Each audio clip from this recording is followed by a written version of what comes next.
Sorry, I was nearly late. I was watching the debates.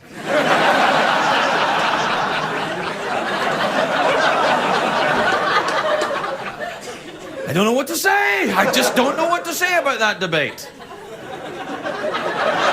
I really don't. Do you know, I know this is kind of disgusting, but I'm going to tell you about it anyway. There's something wrong with the bathroom just off stage. And, it's bad. It's nothing to do with me. It has nothing to do with me. I just happened to arrive, and I went in there and went, whoa, well, someone's been here before me. And of course, if I now leave and this thing won't go away, as I leave, the next person I'm going to go, you'll never guess what Ferguson left in the bathroom. And now, as I try and defend myself in front of the nation, I just look guilty. Starting to sound like the election, isn't it? Something that's not really in my past, that's not really important, coming back to haunt me. A bad smell that's got nothing to do with me, but might be of use for those who seek to destroy me. I think I know who did that in the bathroom. Conan O'Brien! We'll be right back with Thandie Newton, Barry Sonnenfeld, and Jim Bianco.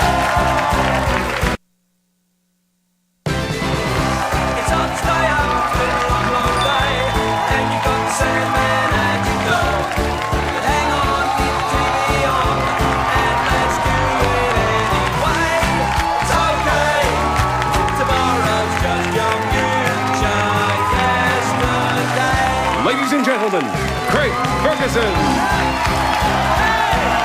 Hello! Come along, Ian.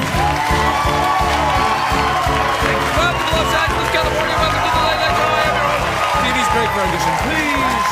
Thank you. All right, that's enough. That's enough. Let it all go. Come on, let it all die away. Imagine I am some sort of dreamlike pony galloping over your completely genuine applause and trampling it to the floor where it lies like so many shattered dreams.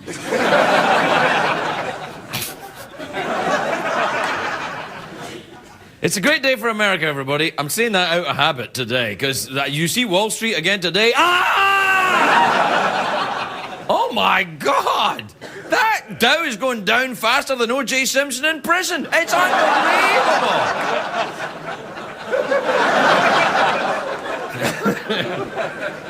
Never mind, the debate was good, though, wasn't it? It was fantastic. We do the show live here, so I watched the debate. I liked it when, John McCain said that thing, and then Obama said, wait a minute. That gave us all pause for thought there. I think everybody went, oh, well, Well, it was the town hall format. I like that. The candidates can walk around freely. McCain prepared by putting new tennis balls on his walker.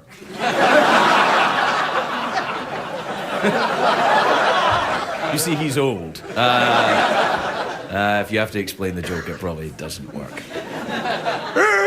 Anyway, the town hall debates, what they do is they have questions from the audience. I used to do that here, and then we stopped because most of the questions were, why couldn't we get tickets for The Price is Right? We don't want to see you.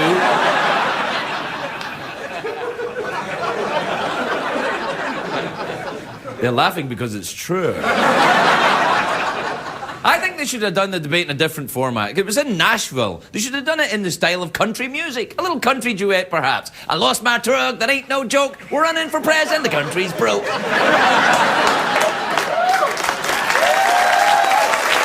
right, listen. We'll listen. All right, I agree.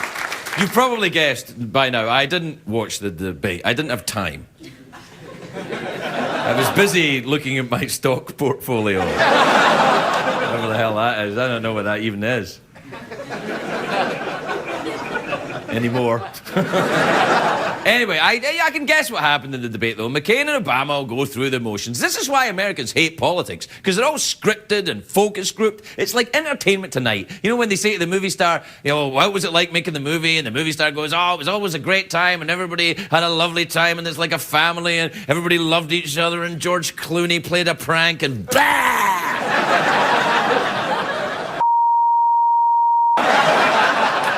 A real debate is when you go after each other. You try to refute the other person's ideas. You get angry, you scream at each other, you get all involved, and then you have the great make-up sex. That's what a debate.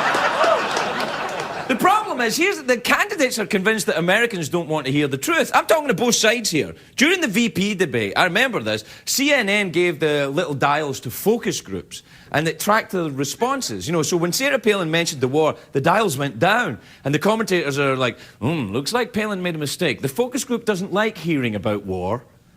Nobody likes hearing about war. If you like hearing about war, you're a psychopath. Or Dick Cheney, whatever. This country has serious problems. We won't solve this by being polite. I don't like this politeness thing. There's a French philosopher said, it is better to debate a question without settling it than to settle a question without debating it. And it's never been more true. Yesterday, I was in a situation here, just an everyday situation, very similar. In this situation, I smelt it. And I was accused by others of having dealt it. Now, we debated for over an hour on, you know, who was the smelter and who was the delter. Then I fired the guy who dealt it, and I finished my burrito.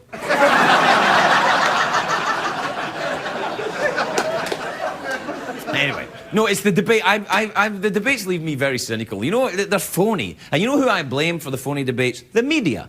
Yes, us. And that's not just because I'm a self-hating puppet of America's most watched network. By the way, enjoy the products advertised. I think the media lets the candidates get too comfortable. Don't you think that's true? Don't you think they don't get into their face? That's all like, you know, Senator Obama, can I get you another latte? Senator McCain, can I get you another hip replacement? It's all just, come on.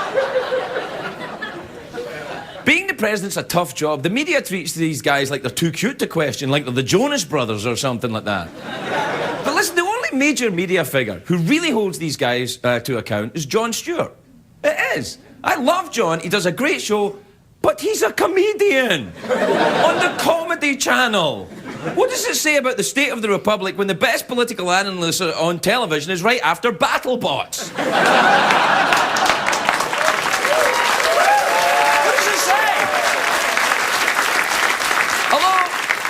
Although that BattleBot with a hammer and saw thing, that'd make a great Secretary of Defense, I'm just saying. I think we all share the blame here a little bit. You know, we the people. Tens of millions of Americans in the next election will not vote, which I think is pathetic. You hear people, you know, complain about our image around the world. Nothing makes us look worse than not voting. I remember after the 1994 first democratic elections in South Africa, people lined up for miles to vote. You know, that's not going to happen this time. You know, people they'll say the things, I was busy, I didn't know where to vote, my penis got stuck in the vacuum cleaner, all the usual excuses. You get that vacuum cleaner down to that polling station with you.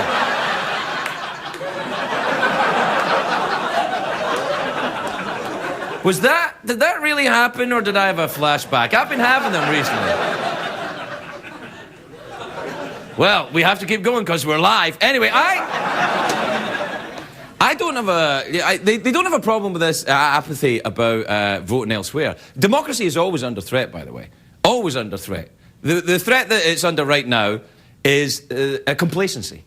That's the threat democracy is under. In Poland, they remember struggling to win their freedom. I know that Ronald Reagan single-handedly brought down communism with folksy wisdom, but in the 1980s, in Poland, there was something called the Solidarity Movement. It started off in the shipyards of Gdansk as a trade union for the Polish shipbuilders. You know, the guys who put the screen doors on the submarines and that kind of thing. It's an old joke.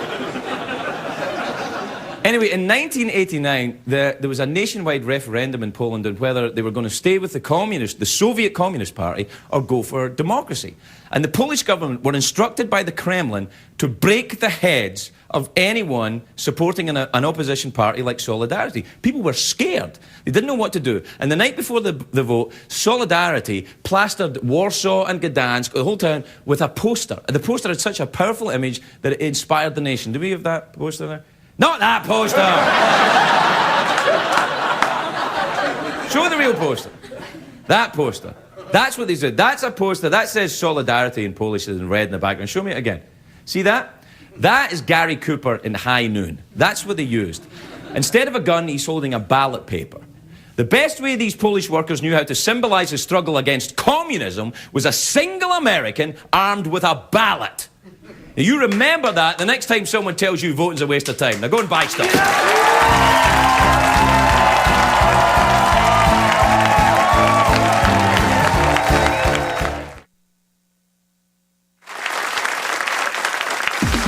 White Trash Style Tips with Tim Gunn. White Trash. Eating in public is usually considered rude, but every rule has an exception. It's okay as long as the food in question isn't meat and you're eating straight out of a bag. And remember to lick your fingers afterwards. You don't want people to think you're a rube. Fabulously done. White Trash. White trash, he's never wrong, like Tim Gunn.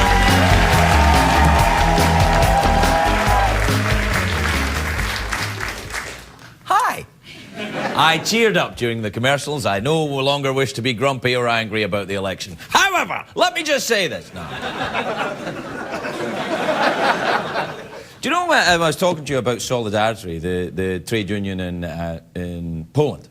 It was led by a guy called Lech Walesa, who I'm sure you remember. Lech Walesa was the union leader in the shipyards of Gdansk. He was suspended by the communists for causing trouble in the yards, and he was out suspended by these guys, and the Soviets in the shipyard tried to shorten the tea breaks by another 5 minutes for the shipyard workers, which caused a lot of trouble. So while all these shipyard workers are really angry, I mean, they were really mad, this guy calls up Lech Walesa at his house. He's been laid off, and says, hey, get over to the shipyard. You make a speech now. These guys will follow you all the way to the Kremlin. And he went, I'm on it. And he's coming out of his house, and just then his wife had just given birth, I think, to their third kid. And so he's about to leave the house, and his wife said, where are you going? And he said, I'm going to bring down the Soviet Union. That's where I'm going. And she said, not before you run the older kids to school, you're not. And this is true. So what he had to do is he had to take there was a tram that he had to go on. He had to get on a tram with his two other kids, take them to school, and then get on a different tram and go to the shipyards in Gdansk, where he led these guys from there to Jaruzelski's government in Poland, all the way to the Kremlin, and freed Poland from the Soviet Empire. And the Soviet Empire's grip on Poland lasted an extra 15 minutes. Because Lech Walesa was smart enough to know who to pick his battles with. Soviets are one thing, but the wife and the mother of your children is another.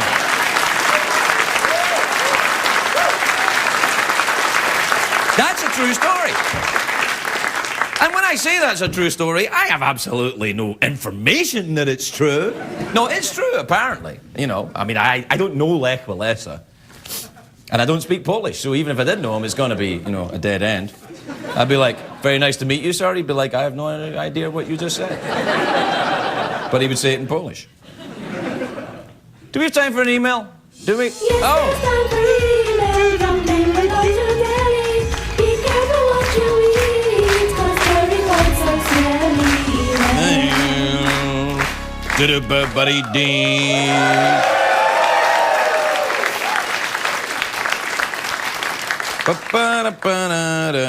This is from Melinda in Monroe, in Wisconsin.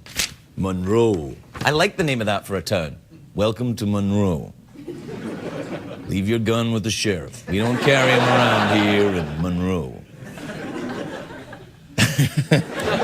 All right, Melinda says, now that the economy is going downhill, do you want to change your mind about citizenship? Oh, no, I'm fine. I've been around poor people before. I'll be all right.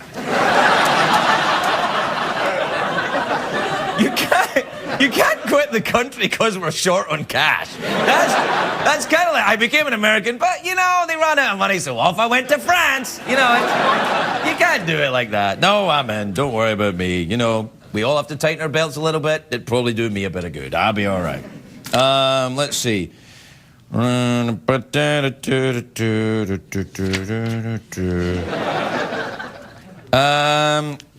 This is from Jean in Kissimmee in Florida. I drove past it with Kissimmee. I always think is Kissimmee, or maybe that's just a dream.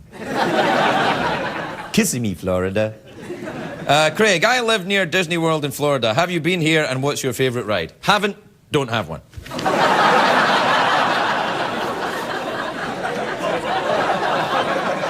This is from Arthur in Roseburg, Oregon. Arthur says, "Dear Craig's Over Easy." What a hilarious play on words there. Craig's Over Easy. We should put that into some of the many wonderfully not lame sketches we have on this show. Dear Craig's Over Easy, who do you think was the first vegan? Oh, I don't know. Let's see. Gandhi. Gandhi was a vegan. Was he a vegan? Maybe he's just a vegetarian. He might have enjoyed cheese. You can't tell. Oh, no, wait, didn't he go on a hunger strike? I believe cheese is ruled out if you're on a hunger strike. I can't remember. Let me see now. I'm on a hunger strike to bring down the British occupation of India, but I would like some cheese. No, I'm afraid you can't have cheese. That's part of being on a hunger strike. Well, then I recant my hunger strike.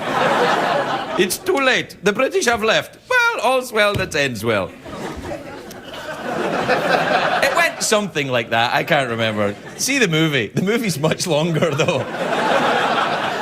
It may be more accurate, but it goes on for a long time. Let's see. There's just one more. This is from Santiago in El Paso. That must be an unusual name in El Paso. Knock it off! Dear Fergamonster. Oh, another one. I think it would be totally really cool if you were a guest judge on Project Runway. So do I. We'll be right back, everybody. We'll be right back.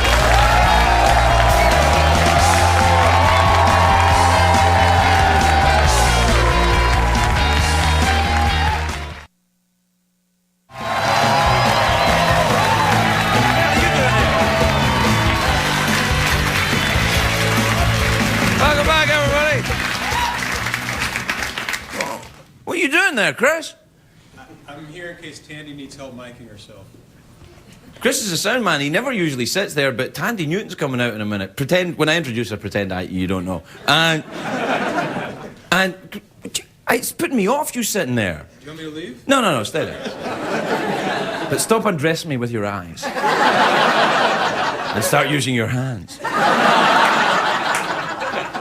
Hey, guess who my next guest is? It'll be such a surprise for you. She's an actress. She's in a new film called Rock and Roller, which is in theatres October the 8th. Take a look at this. Anything else? Yeah. I don't want this coming back to me, so you could give them a black eye. Might help. Just a black eye. Nothing more. Very well, Mrs. Baxter. A black eye is then.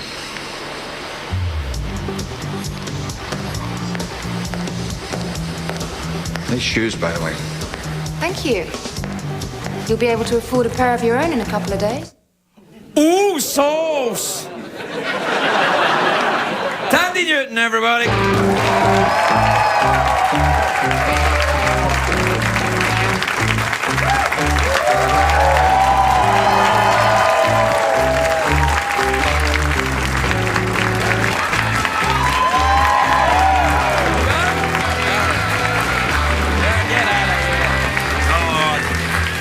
Such a sweet man. Chris, he's lovely. My pants weren't firm enough to attach the special thing in the back, so... Pants? You aren't wearing... My undies. Underpants?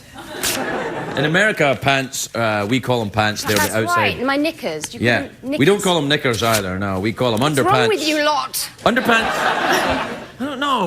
We're feeling a bit complacent at the moment. That's what Yeah, it I'm is. sure. How are you? That was Jerry Butler in there. He's a friend of mine. I know. Is he really? Well, yeah, a bit. Yeah. You do remind me. You remind me of Jerry. You know. Really? Gorgeous. God bless you. Scottish. I am Scottish. It's true. Originally, Funny. Jerry's not funny. No, he's funny. He's a very nice man. He's very funny in the movie. Is he really? Yeah, he's very it's funny. like one of them Guy Ritchie movies, It's isn't one of them Guy Ritchie movies, and it's going to be one of 3. And if Jerry doesn't want to do the second one, except there's very steamy sex with me in it. Oh, well. Is there steamy sex with Jerry in this one? There is.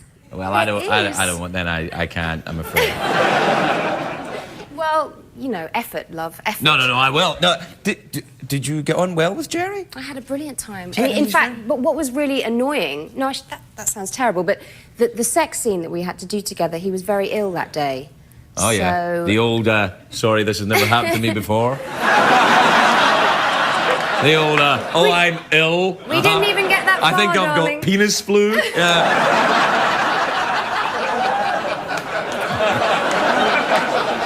We'll probably have to cut that out, so don't worry about it. Well, anyway, we couldn't do it because he You- had a really bad cold. So we did the whole scene not spending any time together, and it's one of the most erotic scenes I've ever seen. How odd. I know, it's very strange. So you kind of, like, he... Guy had this brilliant idea that he just shot the whole scene in 2 tight close-ups, so he basically had to shag to camera in close-up. Ugh, if I had a nickel for every time I had to do that. Now, Guy Ritchie, of course, famously made the Lock, Stock and Two Smoking Barrels movies, and with all the Cockneys with their tiny little mouths. That's right. Here, got a tiny little mouth. I've noticed about all his movies, all the Cockneys, when they talk, they go, oi, here, I've got a rubber bank, yeah. With a tiny little mouth. See how tiny A little that bum is? hole. Yeah. It looks like... You don't say that in America. No, yes, they are. They do have those tiny little mouths. Yeah. Do you notice a lot of people with tiny little mouths near where you live in London? Because that's where Cockneys are from, you know. Yes, that's right. You know, I don't. I haven't noticed that A lot of specifically. big-mouthed people there. Yeah. Too many of those. I know. Why don't you come and live in America? It's lovely here. With you, yeah. Yeah, you could. You could live with me if you Sun. want. Yeah. Well, maybe we'll see how the elections go and I'll decide then. Oh, no, you can't do that. You mustn't judge us on our elections. Apparently it's not our strong point at the moment. Hey, how are your kids? They're amazing. Yeah, because you're one of yours is about the same age as my son, isn't he? I think so, yeah, because I used to drop my kid off at kindergarten with your boy. Yeah, that's right, yeah. She's 8, Ripley. Yeah, Ripley was lovely. Is she named Yeah. after anyone? In fact, when I was pregnant, we watched the Aliens movie, and I just thought, I know, it's freaky, but there you go. And, but Sigourney Weaver's character in that is just the perfect woman, kicking ass with a kid under her arm and just saving the world from aliens. I just thought, that's my girl. That's a great reason to call your child. What's your other child called? Nico. Nico, after... Yeah, I suppose so, after Nico. Velvet Nico that Underground. played with the Velvet Underground. Yeah. Do you know that I used to play drums for Nico? Oh, And stop I it. did. When I was a drummer. Nico was a singer for the Velvet Underground with Lou Reed, Andy Warhol's Velvet Underground. And then when she was touring the UK, I was her drummer. My mind scrambles. Oh, That is yeah. so hot. You might want to tell that to Jerry Butler. Yeah, it's going to be hard for him to come up against that. Yeah, no. It's- Well, he's got the whole abs in the movie 300 thing going on. You know they were painted on, though, by the way. That's animatronic. CGI. No, it is. It's a complete... Jerry Butler's never done a set-up in his life. It's never happened. I know Jerry Butler. He enjoys snacks. He does not have a 6-pack of abs like that. I'm sure you're absolutely right. And I know actors can actually pump iron next to the camera, and then so when they say action, they just jump up from having done all the so that their muscles are freshly ripped Really? at that moment. Yeah, I don't go in for that. I might. If you had to do a love scene with me, I tell you, I'd be doing my crunches and getting my abs painted on. Yes. Do you find it awkward doing the love scenes? You probably don't anymore. It's just it's all very clinical, isn't it? no, I do. I find it excruciating. I much prefer doing it in a tight close-up to camera. Oh, me too, As in yeah. rock and roll. That's very nice. How long are you in town for? Just a few days. Really? A few days, but I had to come and see you. No, I like it when you come here. Because I just love Yeah, you. no, I love you too. It's very nice to see you. I'm afraid we're out of time, but if you want to hang around during the commercials, we can make out. Okay. All right. Practice. We'll practice. We can practice. Yeah, we'll practice. Thandie Newton, everybody. We'll be right back.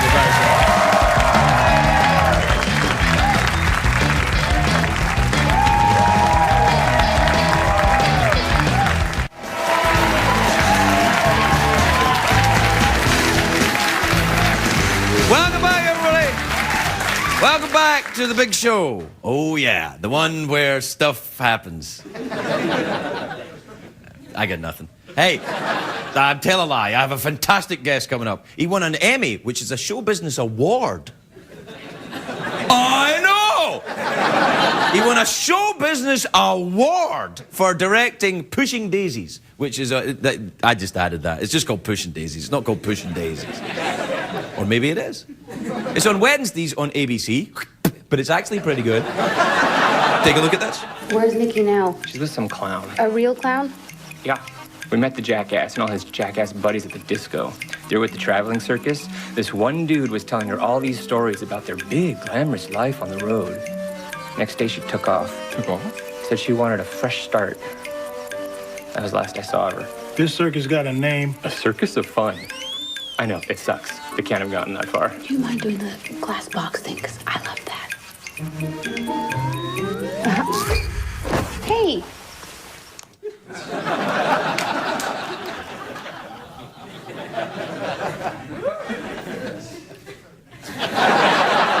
Please welcome Barry Sonnenfeld, everybody.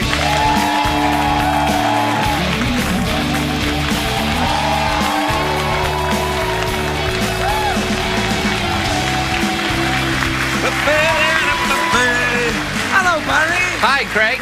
By the way, I need to congratulate you for using one of the great, really pathetic old jokes I've ever heard. You know, the screen door on the submarine joke. Which is... but I recycled it into a different type of a joke, though. Surely. You mean like a joke that didn't work? Yes. Yeah. No, that worked. No, wait. You've become so aggressive. No. See, since you won that show business award, you've changed. You've changed, Hollywood. Yes. Well, the first time I met Robin Williams, I did a movie with Robin. So now it's Robin Williams. Yes, Craig. Yeah. I would throw him the starter punch. See, I'm a big fan of Rectum. Down near killed him. That's right. Yes. And we played that game, and I would say your vagina. I would say P.S. and he would say your vagina tastes great with sautéed onions and bacon, or which is another really famous joke that perhaps you didn't. I didn't get that you didn't one. Get No, that one. Robin did. Yeah. Anyway, that's what makes him Robin Williams and me. That's some deadbeat in late night. Screen door submarine. Yeah. Well, this is going nowhere, but anyway, I just thought it's absolutely fine. I wondered, though, I did want to talk to you about the Emmys this year, because you won one, of course, which must have broken up the evening a bit, because otherwise it was terribly done, wasn't it?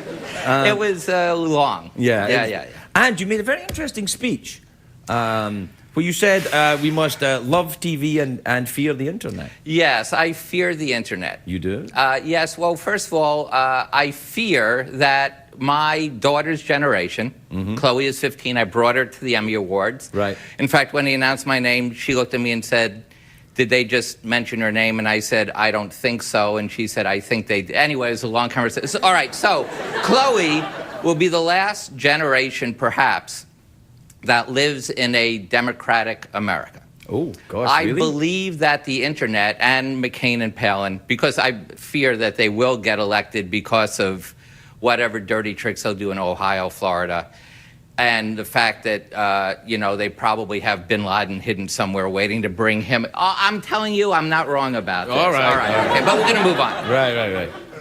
Chloe. Yeah, I don't think they've got bin Laden hidden. Really? Honestly? Really? Yeah. Wow. Yeah. Anyway, Chloe lives to produce all information about herself on the internet. It's all about celebrity. Right. So whether it's Facebook or whatever, she has no sense of the right or need for privacy or government separation. Everything on the internet has equal value. if you read something on the internet, and here's something, Craig, did you know that Americans, more than any other people of any other nation, believe the first thing they're told, which is the genius of the Republican Party the last 8 years. No, truly, I was just watching Karl Rove say that Sarah Palin is the mayor of the second largest city in Alaska. And you go, well, there's Anchorage, there's Juneau, thank you, there's Fairbanks. I love that movie. Was that your movie? No, that was not. No, it was a lovely movie. Yeah, no, it wasn't that sweet. Yeah, that's very. Anyway, my point is that the internet is just this anonymous thing that gives you information that people believe. And besides, I spend 6 hours on it every day. I know that's a problem. I'm admitting that. Well, the thing is, I read on the internet about. I used to. So it must be true. Oh, Go yeah. on. No, I used to Google myself. When I started doing this job, I Googled it all the time. I was like, and then you find out all these things about yourself you didn't know. Like, I play the harp, apparently. I don't play the harp. No. And then the people write the most hateful. That's right. Hateful, scurrilous, scandalous nonsense about you. That's right. And then and then sign themselves, Grubenberger 14, and you don't know who it is. They can hide behind the anonymity. So they take all the advantages of free speech, but none of the responsibility of free speech. And then you're doing an interview, and the reporter has Googled you the night before and says, so tell me about the harp. The harp, that happens all the time. And then you're back, like people think I directed 9 feature-length pornos when I was a cinematographer on them. 9 feature-length pornos, So it's just Can I ask a question about the porno thing? Yeah. When you were a cinematographer on the pornos, what does the director actually do on the pornos? Like, does the director, he or she say, can you do that again, but this time, wiggle your butt a little more? Well, basically, he will set up the order of the sexual positions. Well, that sounds awesome. At first it is, but the genius of our 9 days of shooting pornos was we lit a room and shot different scenes of different movies in that room. So once we lit the dentist's office, we shot like scene 3 from movie 4, and now take so the director would say, now take Mr. Thirsty or whatever you call that thing, and do something fun. So it was. That's right. But I'll tell you this: if pornos came with smell-o-vision, there would be no pornos. No, I don't think. No. You know what I think must be the interesting shot to take in porno is the one of the guy's face going, oh yeah, like that. Like it's just a guy's face going, oh yeah. You know what? That's my favorite bit. That's not the most interesting. That's not the most interesting. No. Really? Yeah, it's a dialogue. I think it must be hugely. That was funny. No, I know the dialogue. It was like because it was like submarine door. Yeah, submarine door. Right. Exactly. What about the? What about? Do you keep in touch with any of the porno actors? Ever put them in anything legitimate later on? No. Okay. There was a tailor at Barney's who was extraordinary. Anyway. On the last day of shooting, one of the actresses didn't show up, so the director went to Barney's because we were shooting in the loft on 17th and 5th, and found a woman who was a tailor and said, "You want to be in pornos?" And she said, "Sure." So we. That's when America was America. It went horribly wrong. Just horribly wrong. Really? Did it? Yeah. Turns out you really need professional porn actors when you're shooting a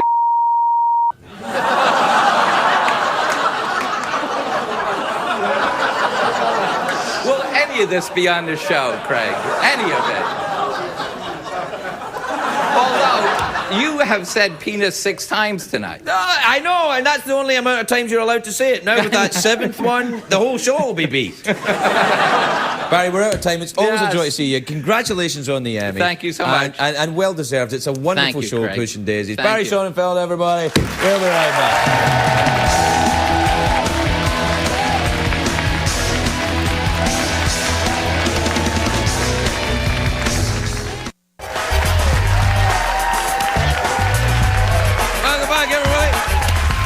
Welcome back. My next guest is a Los Angeles-based singer/songwriter. Unusual, I hear you say. Yes, a little. He's here performing I Got a Thing for You from his new album, Sing. Please welcome Jim Bianco, everybody. Jim Bianco.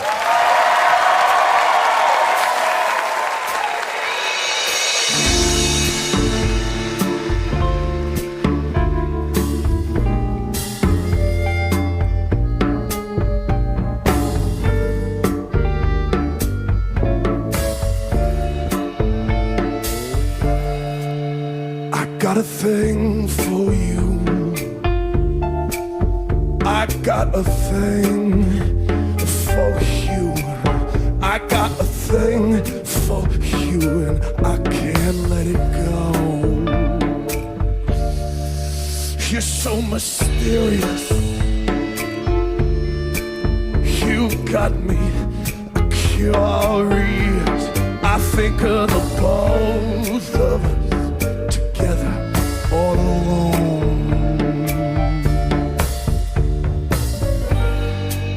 I need a cage. I need a leash.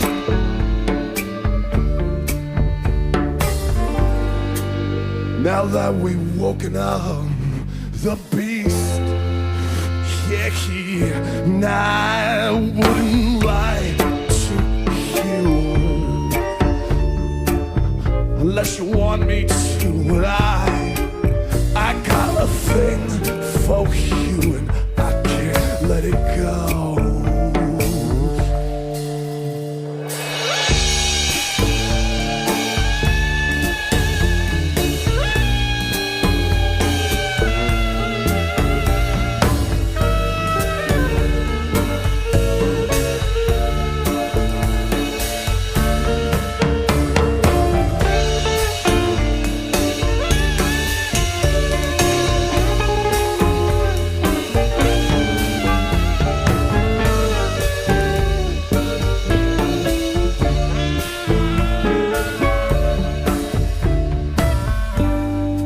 Even when you sweat with style.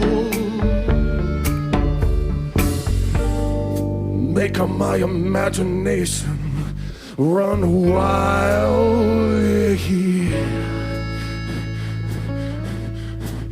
I got a thing for you. I got a thing for you. I got a thing for you. I can't let it go. I can't let it go. I can't let it go. I can't let it go. I can't let it go.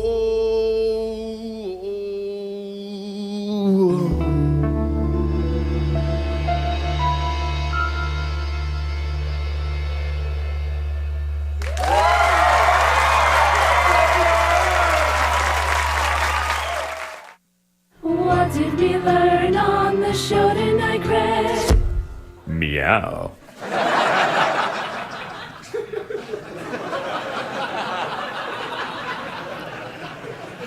Did that really happen, that cat? Did that do that? Meow. That's awesome. What did we learn on the show tonight? Well, we learned that Gandhi actually ate cheese during his hunger strike to free India from colonial oppression from Britain. A surprise to many people, I'm sure. He didn't really eat cheese. It was a proper hunger strike. The British left. He managed to get the biggest power in the world at that time out of India using totally peaceful tactics. What a jerk. What a guy for me to make fun of. What a guy that did something so brilliant, so fantastic, a masterpiece of diplomacy and freedom becomes fodder to a second-rate late-night comedian. That's showbiz. We also learned tonight that if you get stuck on the vacuum cleaner, you still have to go and vote.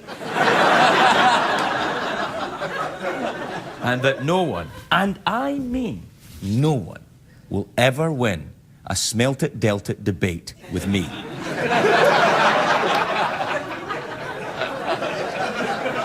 Tonight. All right, that's all we got. Good night, everybody. Good night.